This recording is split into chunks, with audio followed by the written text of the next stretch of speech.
আল্লাহ এই নামাজের ভিডিওটা দেখে যে একটা লাইক, একটা কমেন্ট, একটা শেয়ার করবে, আল্লাহ তার জীবনের সমস্ত গুনাহ মাফ করে দাও আর আমাদের উপর রহমত নাজিল করো। এই তীব্র গরম থেকে আমাদের রক্ষা করো, রহমতের বৃষ্টি দাও। আল্লাহ, আমরা সবাই তোমার কাছে দুই হাত তুলে ক্ষমা চাচ্ছি, আমাদের মাফ করে দাও, রহমতের বৃষ্টি দাও। আল্লাহ, আমাদের উপর রহমত নাজিল করো, আমাদের উপর নারাজ হয়েও না।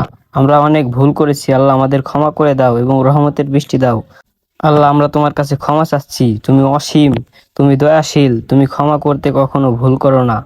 আল্লাহর কাছে দোয়া করলে আল্লাহ কখনো ফিরিয়ে দেয় না, অবশ্যই তার বান্দাকে ক্ষমা করে দেয়। আল্লাহ, তুমি আমাদেরকে ক্ষমা করে দিয়ে রহমতের বৃষ্টি দিও। আমাদের এই ইস্তেগফারের নামাজটা কবুল করে নিও। আল্লাহ, তুমি দেখো তোমার বান্দারা এই রোদের মধ্যে কত কষ্ট করে নামাজ আদায় করছে, তোমার কাছে দোয়া চাচ্ছে। এই উসিলায় আমাদের জীবনের সমস্ত গুনাহ মাফ করে দিও, আমাদের উপর রহমত নাজিল করো।